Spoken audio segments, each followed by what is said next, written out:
Okay, so I guess I've decided to start making regular updates, specifically about, I don't want to say the diet I'm on, the process I'm in, whatever, because it feels different than diets I've been on, but it's definitely a diet, so what the hell, I don't have to have the right term. But I thought I would start now that I'm into it. Today I just achieved my end of the month goal, my weight goal, which I hadn't really been figuring out. I remember making that goal sort of when I thought, oh, well, that'll be about a month and 10 pounds in a month would be great.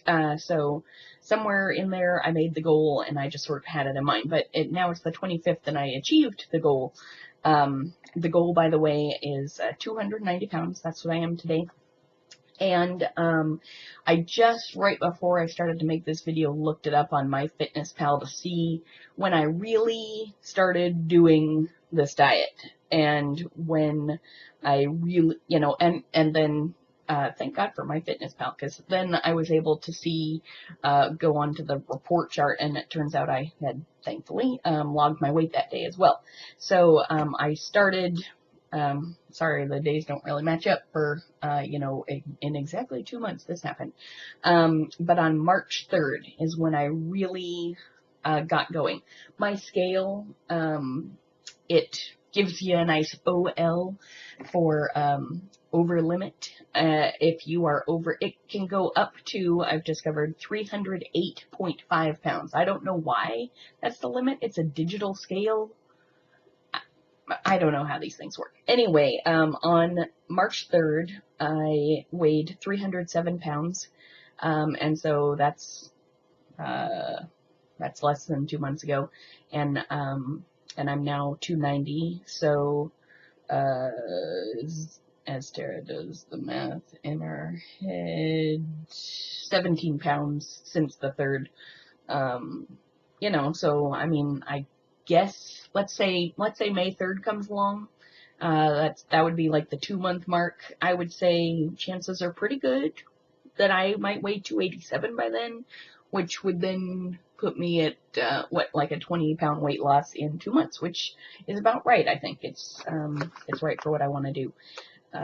It's a good speed. It's not too fast. It's a good steady speed, and I was not seeing that before. Of course, things could totally change, but based on the community members and the results I see from them, I don't think it will change. I hope it won't change unless I change, but the diet, by the way, is the keto diet, which I mentioned in my last video, but maybe you don't watch my videos. Maybe I don't even tell people I post these videos, so maybe no one sees these videos. But so it's the keto diet. I am on Reddit, and I am part of the keto subreddit. If you're familiar with Reddit, I suggest that you get there, and I put a link to these things in my last video, but I suppose I could put the link in this video as well. No reason not to. It takes a while to process the video anyway. I basically did, like the sidebar suggests, it's like, I don't know, keto in a nutshell, I think it says, and then there's another link to something where you figure out what they call macros, which basically means, how many grams of fat should you get, or how many calories. Calories are still important, which is why I resisted it for a long time. I did high carb, low fat, basically kind of an Atkins style thing for a long time, and that worked back in the past. But I think maybe I was either naturally eating lower calories anyway, or I don't know. It worked, but it was not working this last time that I did it. And it was so frustrating because, and then I thought, oh, I'm doing keto, I'm doing high carb, low fat, or no, high fat, low carb. But I wasn't tuned into the macros, or like how I wasn't tracking things or doing any of the things. It took off a little weight, but not all that much. I finally buckled down and figured out my macros and started charting them and tracking them on March 3rd, with the stats I gave you. But it tells it that this thing that you can plug in and figure out all your things, tells you how many calories you should have, how many carbs, I consider it like a max you should have, how much protein you should have. It's also kind of a max, although maybe a little more flexible, but tells you how many you should have, and then fat. How much you should have. Although, what I did is I sort of set it up, and it's like, how fast do you want to lose it? And I was feeling so frustrated that I set it for kind of I want to lose it pretty damn fast mode of operation. So my calories recommended are pretty low. And, but I looked to see what my calories would be if I said, hey, I want to, go a little slower. And, so I know the higher number of calories that I could have, and so I looked to see what the change in the other macros were, like the protein, fat, carbs thing, and really the only thing that changed was fat. So basically, if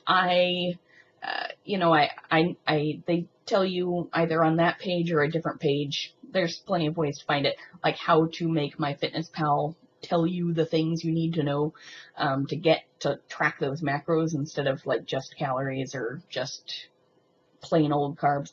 A lot of times you have to enter your food in, you have to scan their database is huge, and thank goodness a lot of people track carbs now, because I usually tack on net carbs for things.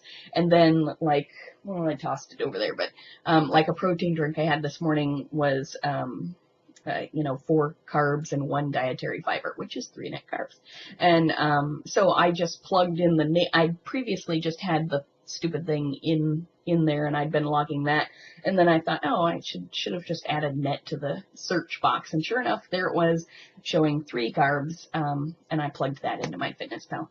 So anyway, that's about the size of it. I started again back on March 3rd, and just hit 290 today.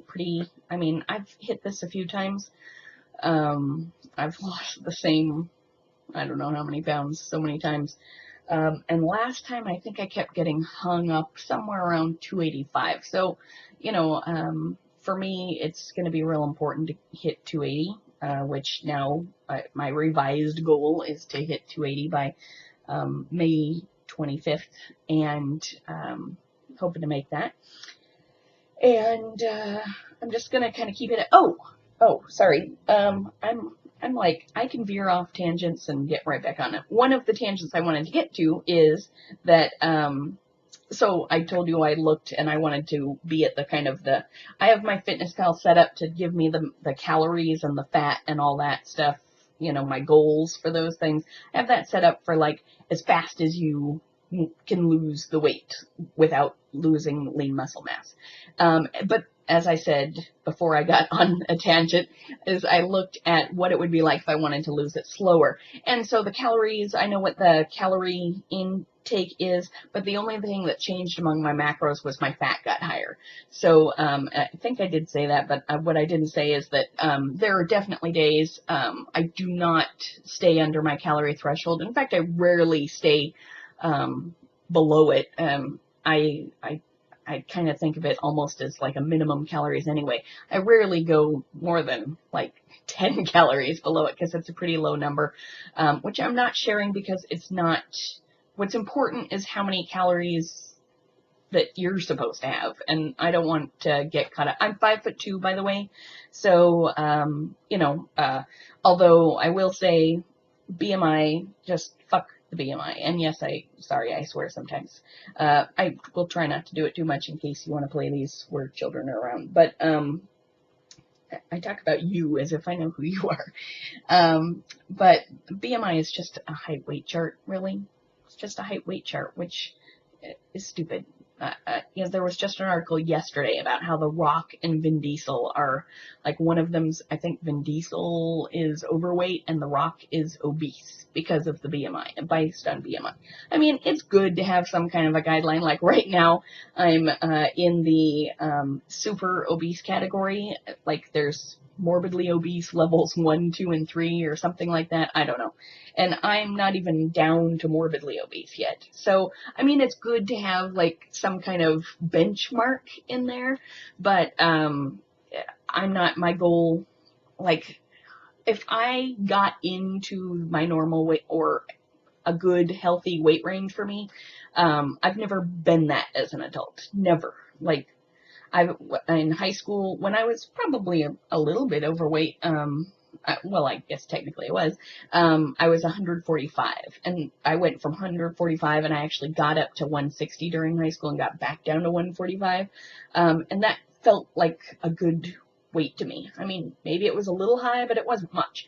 To be considered a normal BMI, I'd have to be under 135. So, like, I have some pictures of me from high school, and I think I looked pretty good, and I was 145, and that wasn't even me as an adult. As an adult, I have gotten down to 140, never lower, maybe 139 or something like that, but I don't even feel like myself at a lower than that, so that's kind of a long story, but this video has already hit 10 minutes, so I'm gonna wrap it up. But just to say, keto is going really well for me. I've seen a lot of positive changes, not just physical, a lot of good, positive mental changes about weight loss and dieting and all that kind of thing. And so I'll talk about them in future videos, and maybe no one will see them. I don't know, but I'll make them because it feels good to talk about my goals and about things I'm learning about myself. So this is the official, I guess, keto day one, but not day one video.